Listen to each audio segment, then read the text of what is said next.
신약성경 367페이지 히브리서 12장 12절부터 17절 말씀 저와 한 절씩 교독하시고 마지막 절 합독하겠습니다. 그러므로 피곤한 손과 연약한 무릎을 일으켜 세우고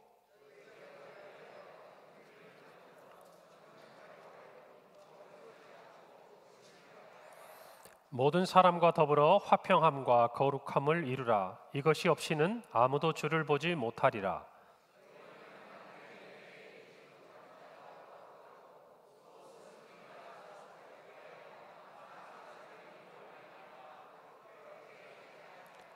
음행하는 자와 혹 한 그릇 음식을 위하여 장자의 명분을 판 에서와 같이 망령된 자가 없도록 살피라. 함께 읽습니다. 너희가 아는 바와 같이 그가 그 후에 축복을 이어받으려고 눈물을 흘리며 구하되 버림바가 되어 회개할 기회를 얻지 못하였느니라. 아멘. 할렐루야. 오늘은 종료주일입니다. 오늘이 시온찬양대의 찬양처럼 예수님께서 우리를 구원하시기 위해 십자가를 지기 위해 예루살렘에 들어오실 때 많은 사람들이 환호했죠.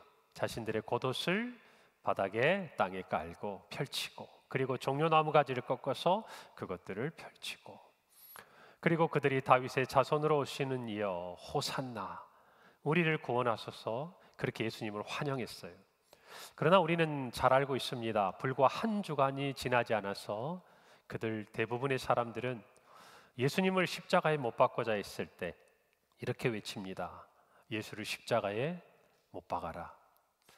여러분, 어쩌면 우리는 이 종료주의를 맞이하면서 우리의 어떤 삶의 모습들을 다시 한번 돌아보고, 우리가 예수 그리스도를 처음 믿었을 때, 우리의 구주로 영접했을 때 우리가 드렸던 그 고백과 찬양, 그 시간과 지금 살고 있는 저와 여러분의 삶의 자리에서 그 모습은 어떠한지 한번 살펴보아야 할 줄로 믿습니다.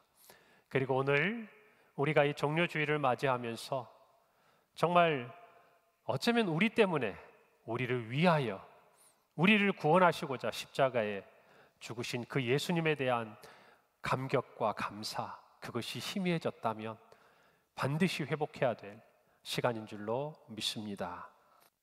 여러분, 오늘 우리가 읽은 히브리서 말씀, 그 중에서도 우리는 12장을 읽었습니다만 11장은 믿음장이라 읽었죠. 그 11장에 보면 우리가 아는 믿음의 정말 조상들이라 일컫을 수 있는 사람들이 나옵니다.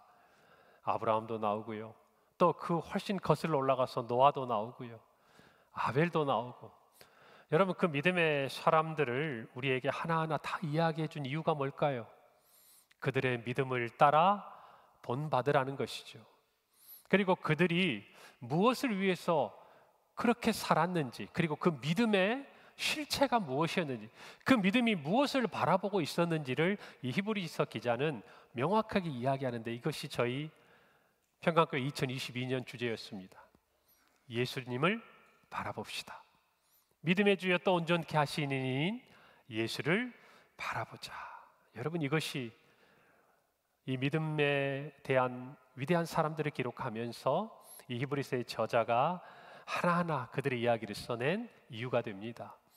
그리고 나서 우리에게도 동일하게 말씀하시죠.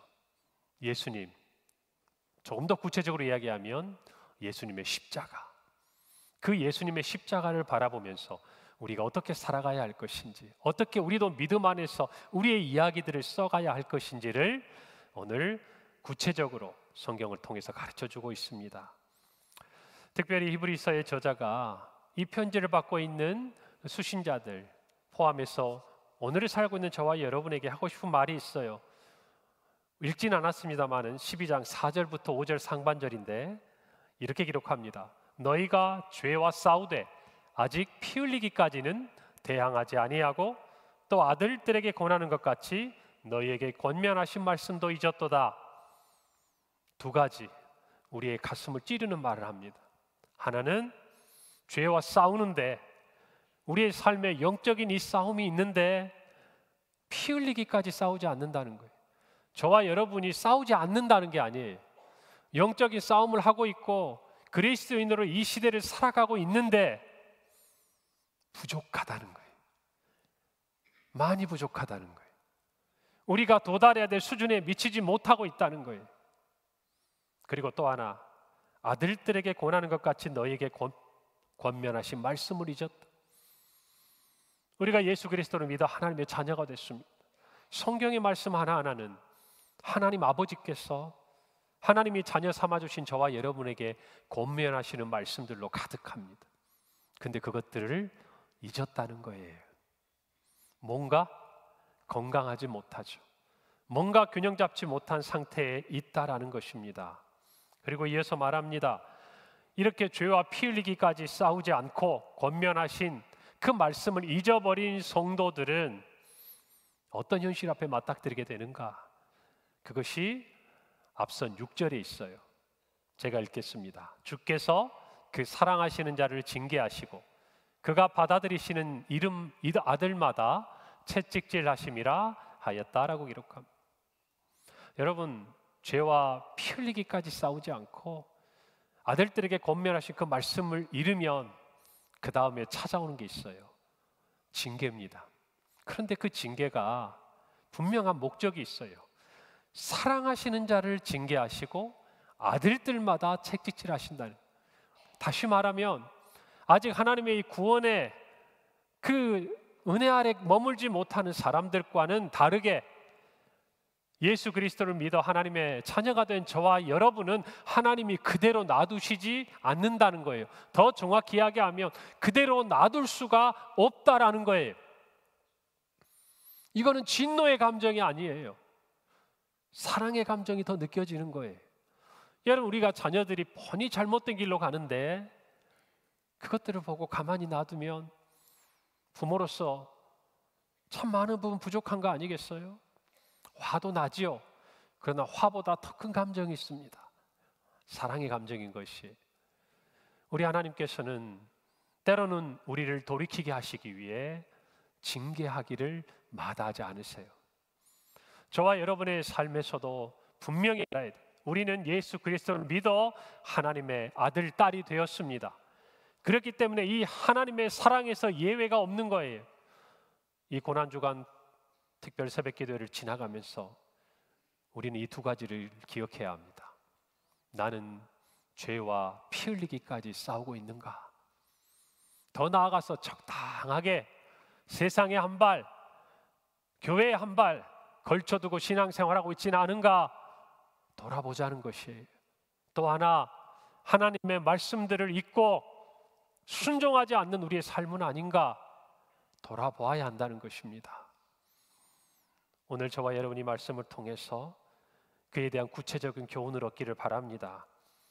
믿음의 경주를 해야 될 저와 여러분에게 오늘 성경 말씀은 세 가지 해야 할 것과 하지 말아야 할 것들에 대해서 권면합니다. 먼저 세 가지 해야 할 것입니다. 첫째로 손과 무릎을 강하게 하는 것이에요. 히브리서 12장 12절 오늘 말씀해 보면 그러므로 피곤한 손과 연약한 무릎을 일으켜 세우라고 말씀합니다. 여러분, 손이 피곤하고 무릎이 연약하면 어떻게 됩니까? 움직일 수가 없죠. 우리의 모든 생동감이 떨어지는 거예요. 활력이 떨어집니다. 무기력해지는 거예요. 여러분, 우리의 삶의 고난의 시간, 더 나아가서 그냥 우리가 살고 있는 이 땅에서의 삶이 아니라 영적인 관점에서 볼 때에 이런 시간이 저와 여러분들에게 찾아올 수 있다는 거예요. 언제?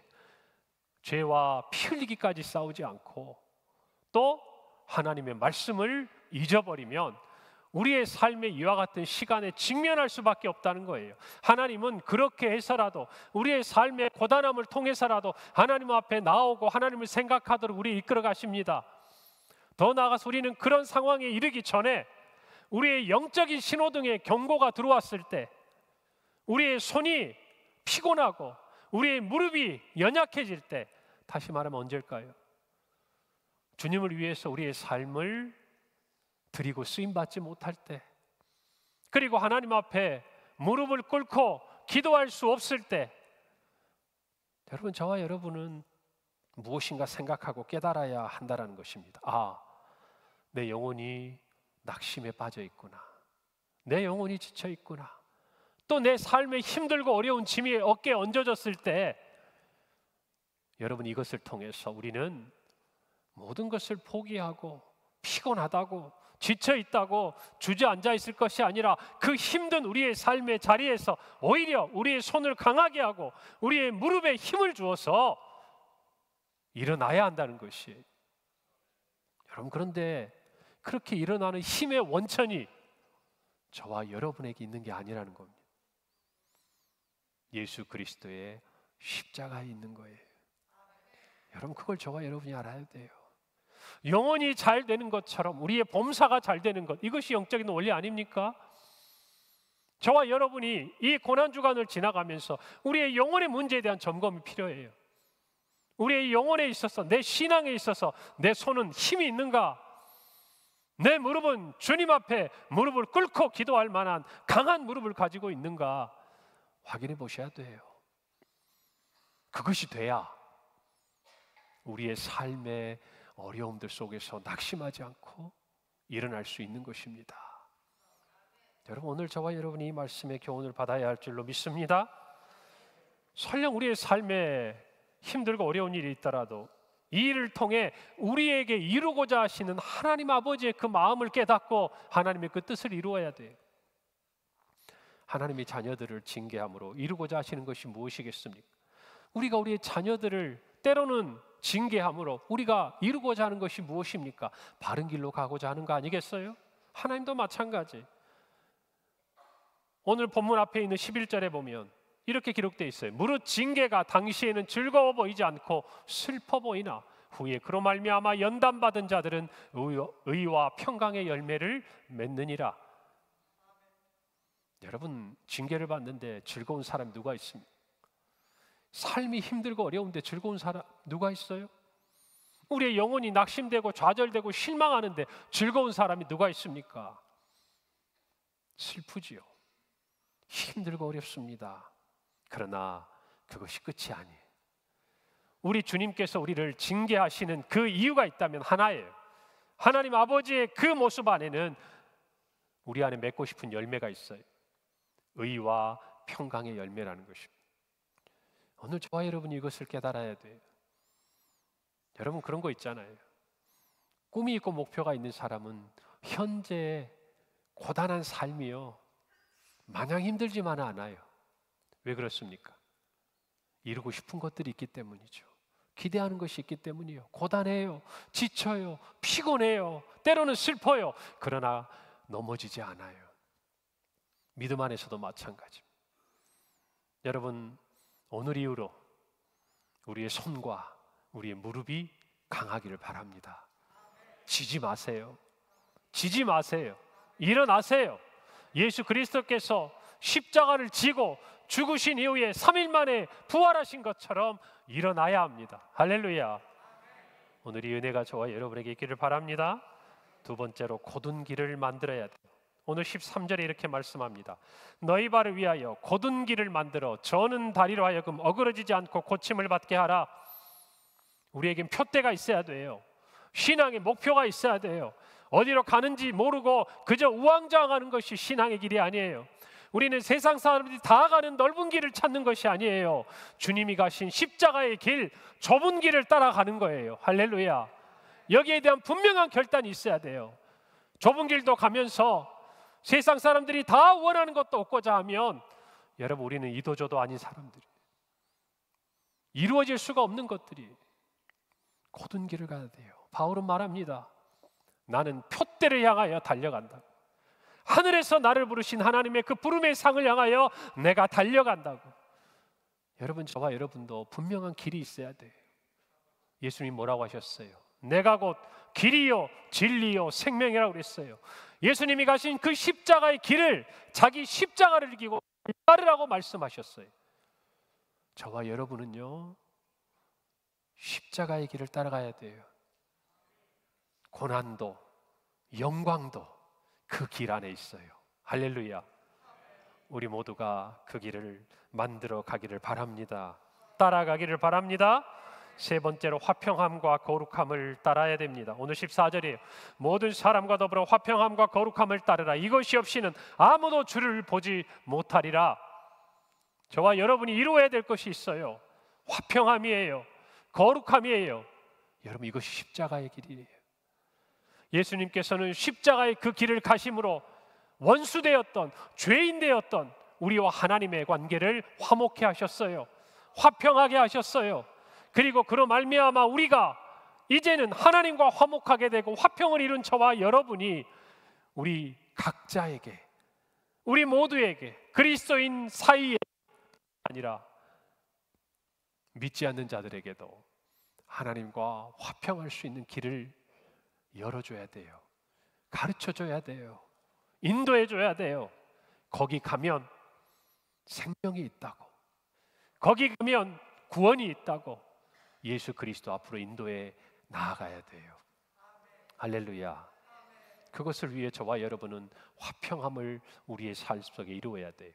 또 하나, 거룩함이에요. 거룩함은 우리의 성품이 아니에요. 하나님의 성품이에요. 그런데 하나님이요, 우리를 거룩하게 하셨어요.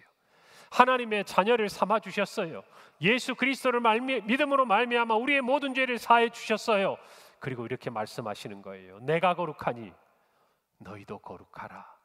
아무에게나 하시는 말씀이 아니에요. 하나님의 자녀들에게 하시는 말씀이에요.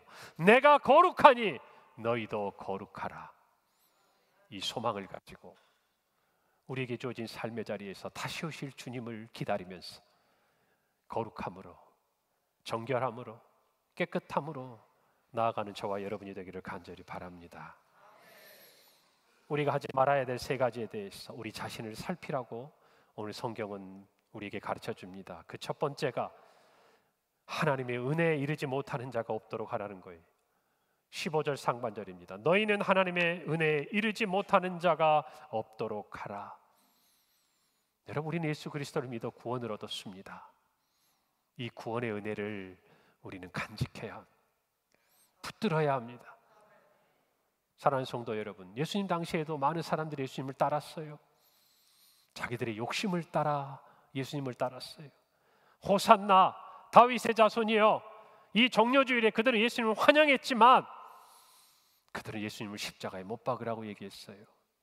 예수님의 놀라운 이적과 기적을 보고 많은 사람이 따랐지만 그들은 예수님을 끝까지 따르지 못했어요. 여러분, 초대교회 당시에 많은 사람들이 예수님을 따라왔지만 그러나 얼마간의 시간이 지난 다음에 그들은 다시 세상으로 돌아갔어요. 여러분, 사도 바울은 말합니다. 대만은 세상을 사랑하여 나를 떠나갔다고. 세상을 사랑하여 바울을 떠난 것이 아니라 믿음에서 떠난 거예요. 우리 모두는 한 번 고백한 이 믿음, 한 번 받은 구원의 고백을 흔들려서는 안 될 것이에요. 할렐루야. 하나님이 그 은혜에 끝까지 이르는 자가 되어야 할 줄로 믿습니다. 두 번째로 쓴뿌리의 위험을 조심해야 돼. 15절 하반절에 보니까 또 쓴뿌리가 있어 괴롭게 하여 많은 사람이 이로 말미암아 더럽게 되지 않게 하라 말합니다. 여러분, 우리 공동체를 향한 말씀이 하나님의 은혜에 이르지 않는 자들이 없도록 우리 스스로가 함께 도와야 돼. 또 하나, 우리 안에 쓴뿌리가 되어서는 안 돼요. 여러분, 이때 쓴뿌리란 악한 열매, 좋지 않은 열매를 맺어서 주변의 사람들에게 해를 끼치는 공동체 안에 그와 같은 사람들에 대한 비유예요. 있다는 거예요. 믿음 안에 있어도, 신앙 안에 있어도 쓴 뿌리의 역할을 하는 사람이 있다는 거예요. 다른 사람에게 에너지를 주고 다른 사람에게 신앙에 좋은 영향력을 주어야 할 텐데 그게 아니라 도리어 시험에 들게 하고 실족하게 하고 넘어지게 하는 그런 사람들이 세상 밖에만 있는 것이 아니라 믿음의 공동체 안에도 있다는 거예요. 여러분, 저와 여러분은 그렇게 쓰임 받아서는 안 되어야 하지 않겠습니까? 예수님의 제자 중에서도 가룟 유다처럼 예수님을 파는 자리에는 가지 않아야 되지 않겠습니까? 그렇게는 우리 인생이 쓰임 받아서는 안 되죠. 오늘 저와 여러분도 이 은혜 아래서 쓴뿌리가 아니라 어찌하든지 사람들을 세우고 살리고 격려하고 어쩌면 우리 모두가 하나의 미랄이 되어서 썩어지는 일에 주님을 닮아가는 저와 여러분이 되어야 할 줄로 믿습니다. 세 번째로 육체의 욕망을 조심해야 돼. 오늘 16절에 보니까 음행하는 자와 혹 한 그릇 음식을 위하여 장자의 명분을 판 에서와 같이 망령된 자가 없게 하라 그랬어. 공동체 안에도 음행하는 자가 있었다는 거예요. 망령된 자가 있었다는 거예요. 망령된 자가 어떤 의미인 줄 아세요?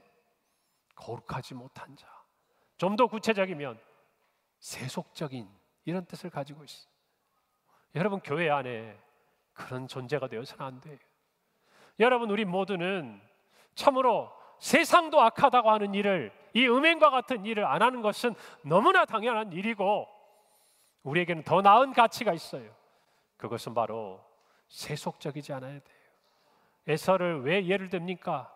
에서는 하나님이 그의 아버지 이삭을 통해서 주신 그 하나님의 복, 그것이 의뢰 자신의 것인 줄 알았지만 그러나 당장의 그의 육신의 배고픔과 그것을 바꾸어 버려도 아무렇지도 않을 것처럼 가치 없게 여겼어요. 하찮게 여겼어요. 가볍게 여겼어요. 그것이 하나님 보시기에 악했어요. 우리 모두도 마찬가지예요. 하나님의 이 구원의 은혜, 십자가의 은혜는 그 어떤 것보다 귀한 것이, 값을 매길 수 없는 거예요. 그 어디에도 찾을 수 없는 거예요. 그 가치를 기억하기를 바랍니다.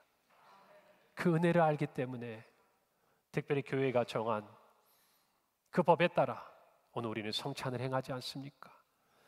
그 이전에 주님이 기념하라고 하신 그 말씀에 따라 우리가 이 성찬을 행하는 거 아니겠습니까? 오늘 우리 모두가 이 마음을 가지고 우리가 믿음 안에서 해야 할 세 가지, 그리고 주의해야 할 이 세 가지를 통해 우리 자신을 돌아보고 오늘의 이 성찬을 통해 다시 한번 하나님 앞에 새롭게 되는 은혜가 우리 안에 있기를 간절히 바랍니다. 함께 기도하겠습니다. 하나님, 은혜를 감사합니다. 이 말씀대로 살기를 원합니다. 손과 무릎을 강하게 하고 곧은 길을 만들고 화평함과 거룩함을 따르며 참으로 우리가 주의해야 할 하나님의 말씀을 마음에 새겨 하나님의 은혜에 이르지 못하는 자가 없도록 쓴뿌리의 위험을 조심하고 육체의 욕망을 제어하며 성령을 따라 행하는 성도들이 되게 하여 주옵소서. 예수님의 이름으로 기도합니다. 아멘. 이 시간은